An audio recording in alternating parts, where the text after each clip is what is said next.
What's up guys? So welcome back for our another video at welcome sa mga bagong nanonood ng video natin and paki-subscribe naman at para magtuloy-tuloy paggawa natin ng mga video. And by the way guys, my name is Harbs pala sa mga hindi nakakilala. And is Sunday na naman, mag-ride na naman tayo. Tapos sobrang excited ko guys kasi alam nyo, gagamitin ko yung aking bagong camera. It's a DJI Osmo Action 4 and DJI mic. So yung maganda dito kasi wireless na, hindi ko na kailangan ng hindi ko na kailangan ng wire. Wireless nga, di ba? Hindi ko na kailangan ng wire para baka pag mic test, makapag-vlog. Ayan, so ito siya. Ayan, hindi ko na sasabihin sa inyo kung ano-ano pa yung mga specs nito. Dami ng mga videos nito sa YouTube na pwede nyong panoorin. Ayan, so Osmo Action 4 and actually may bagong camera ngayon, Action 5, pero mas pinili ko to dahil medyo mas mura na siya. Plus, magagawa niya naman yung mga needs ko. Hindi ko kailangan ng sobrang dami pang extras na camera. Kailangan ko lang is makapag-shoot. And that's it. Importante lang naman dyan kung paano natin gagawin yung video. Yes, so ngayon guys, I think mixi lang naman yung ride namin, pero yung maganda kasi bagong ruta yung dadaanan natin. At ako, from Roa City, pupunta pa ako doon kami mag-meet sa Tapas. So isang oras din yung papunta doon. Sabi ni Google, it's 53 kilometers. Pero feeling ko hindi naman tayo abutin ng isang oras. Mag-Superman tayo. So get ready muna ako guys, tapos punta na tayo sa motor. Let's go! Ay, oh, by the way. Nakalimutan ko. Pakita ko muna sa inyo yung t-shirt ko. Yan, Rev Life. Kung gusto nyo to, actually napaganda na yung tela nito guys. Sobrang nipis, matibay, at perfect talaga siya for riding mainit man o maulan. Mabilis siyang matuyo. Quick dry siya na tela. Best for long rides. So ayun na, let's go! Alright. Let's go guys. So it's already 8:22. Dapat alas 8 kami ako alis, pero dahil late din naman sila, 8:22 na lang. Aga pa, napakainit na, pero ito yung hanap natin once nag-ride, diba? Mainit-init. Ang hirap pag walang glasses, inaantok yung mata ko. Shitness, hindi ko nadala yung glasses ko na naman. 35-30. So pag bago pa yung gulong ko, minsan nagti-32 ako ng front, pero kasi pangit na ng profile niya, hindi na maganda kasi gamit na nga. Okay.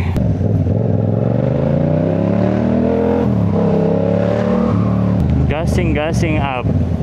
Petron tayo. Full tank na natin. Full tank. Ito yung maganda dito sa camera ko guys, kasi natatanggal ko yung camera and may audio pa rin ako, di ba? So balik na natin yung camera. Pinakita ko lang sa inyo. Init, grabe. Saka dito sa Rojas, iba talaga yung temperature dito. Mas mainit talaga dito compare sa ibang lugar. Wait lang. Pogi oh. Dito ko nilalagay yung gloves ko pag hindi pa pero dapat tinatanggal to eh. Yan, ginugupit, pero hindi ko siya tinanggal para just in case kailangan ng mga sabit-sabit. Merong button na magki-clip. Hinihingal ako ah. Alright.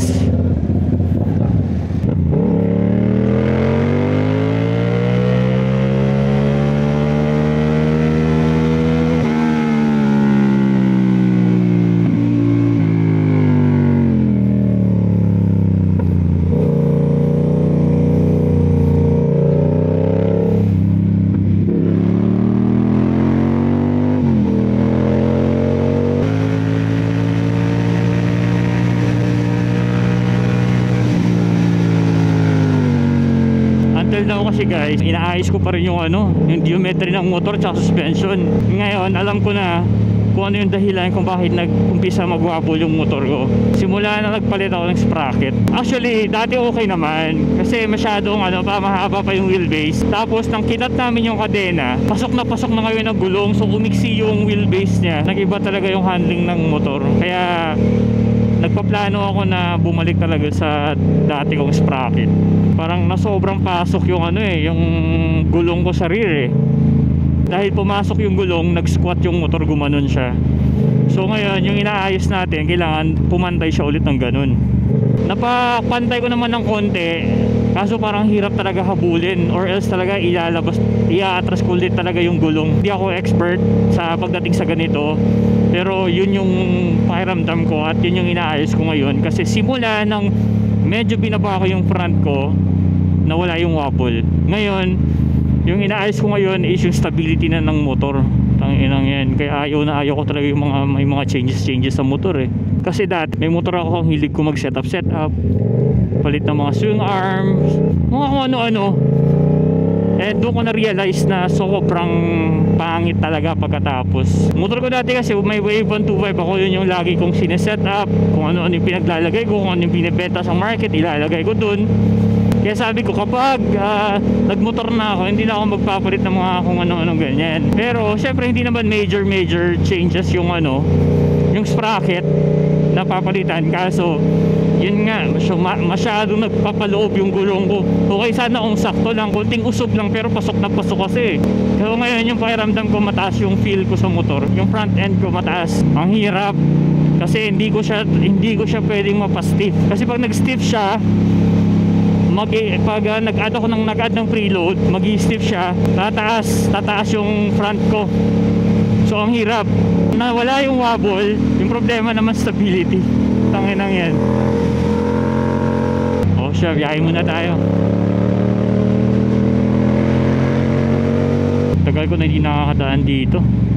Sana maalala ko pa. Welcome to Municipality of Dumalag. Dumalag. Siguro nakakatakbo na siguro tayo mga 30 km siguro. May mga twisties din dito, pero grabe, saka palang mabuhangin, no? O, laban ka dyan. Kapag kasi may mga construction na kalsada, sigurado yan, mga buhangin talaga yan.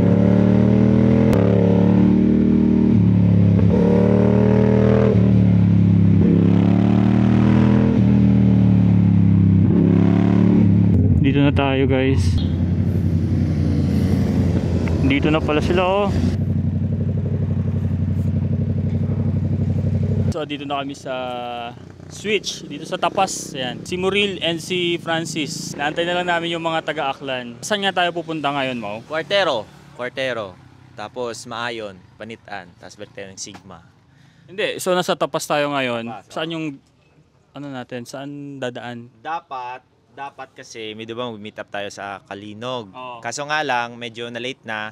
So pumunta na lang kami dito ni Francis. Dapat talaga, balik pa tayo ng Kalinog and then magbinggawan tayo para medyo malayo. Tapos, exit tayo ng Dumalag, then mag-Cuartero tayo, then punta ng Maayon, and then Panitan, and then Sigma. Okay. So babalik ako ngayon. Pabalik na ako ngayon. Oo, babalik na. Okay. Pero sabi ni Francis, wag na daw tayong magbinggawan kasi out of the way. Kasi pabalik tayong ganyan, tapos babalik tayo dito. So, tingnan natin. Hindi, wag na. Wag na.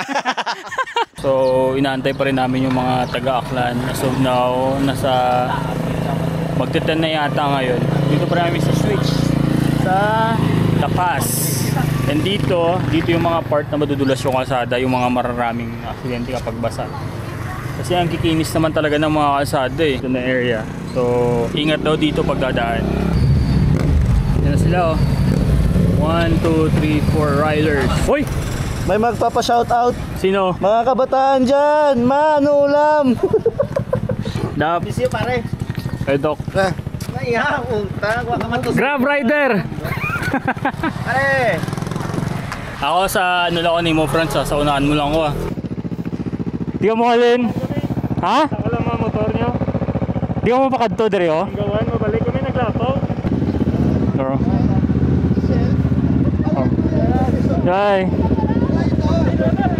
Alright, let's go guys. Uy, gag. Ano yun? Pumilit mo throttle? Ako dito mapatay. Okay. Dito tayo, silong. Dito na ako nang galing kanina, so dito na naman ako dadaan. Pero okay lang. Kaso mabuhangin, sobrang mabuhangin dito.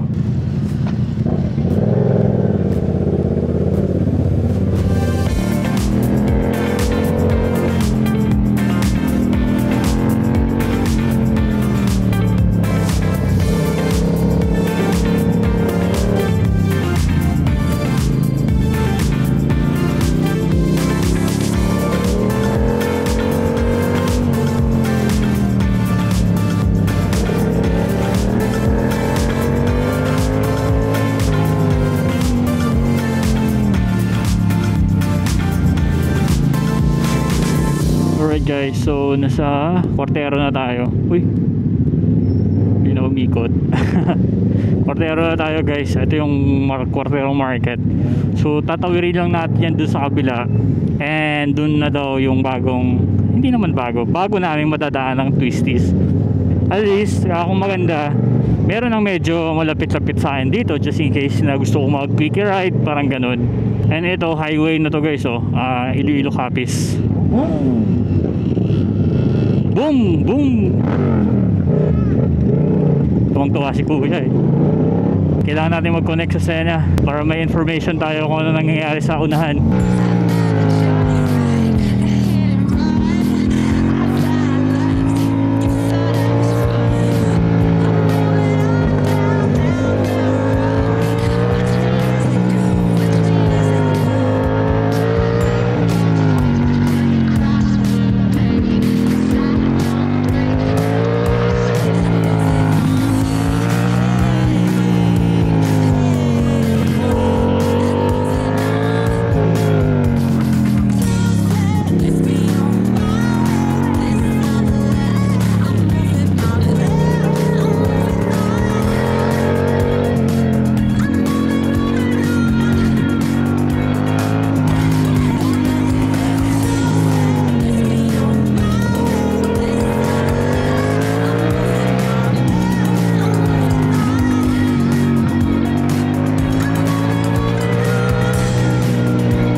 Maayon na tayo guys, maayon. Grabe, okay din pala yung Twisties dun ha. Okay talaga siya. Ko talaga ma-enjoy pa yung ano, yung mga rides ngayon. Binago ko na naman kasi yung settings, hindi na kontento. Sige lang, ma-jackpotan din natin yan soon.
Palitan na tayo guys. Okay din yung sa Maayon, medyo mabuhangin lang talaga. Pero yung sa Cuartero sobrang swabe dun.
Gutom na kayo.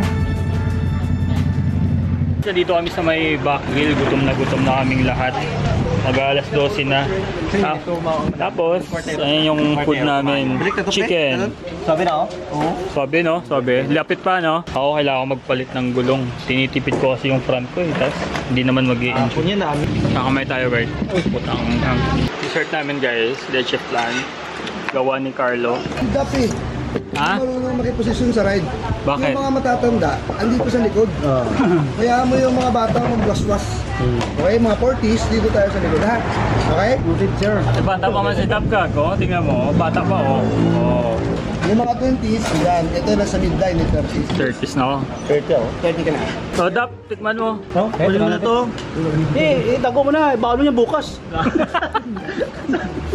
Sabi namin ngayon si Jake. Si Jake. Cyrus. Bo, ikaw na naman nakikita nila oh. Pakita bakit daw Jake. Ipakita yaman. Hindi confirm mo kita. Ikaw si Jake. Jake Cuenca, ganyan yung gupit ni Jake Cuenca oh. Pati yung nagdudu. Oh, iniiwan na yung camera, cellphone, susi. Bag. Para mga walang pakialam ng mga tao sa mga gamit. So, magkakape naman tayo. Pero malapit lang. Nakakatuwa kasi din kapis lang kami nag-arrive ngayon. Pero okay na rin. Maganda talaga yung sa Cuartero.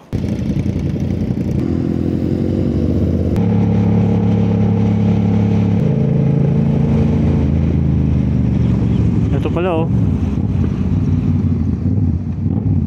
Magkakape, funeral home pala. OG Kopi.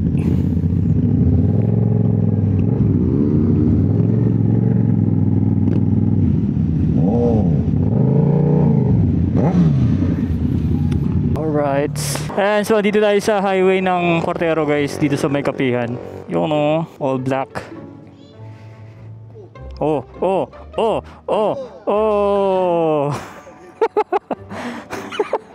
Hindi ka raw.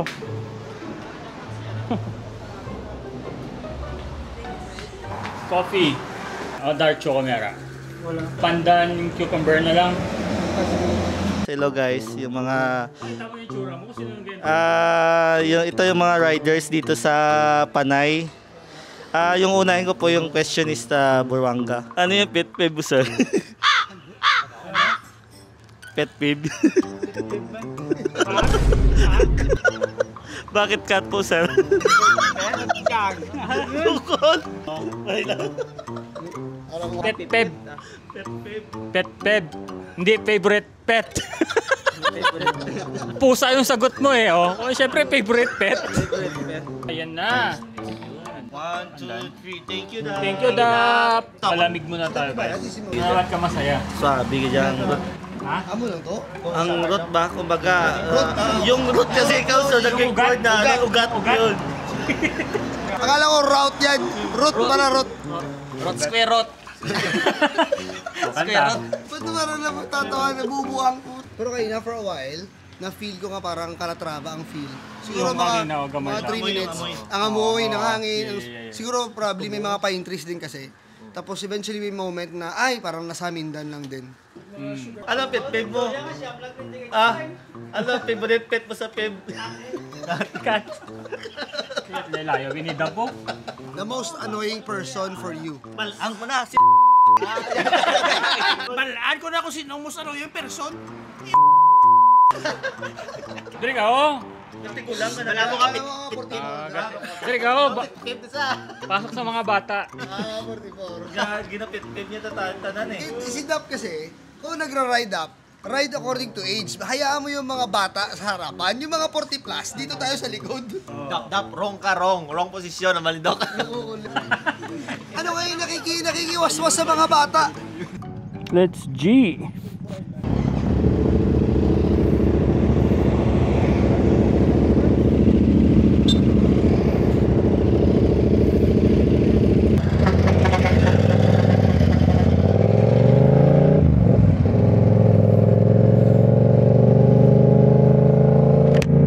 Tuwian na tayo, guys.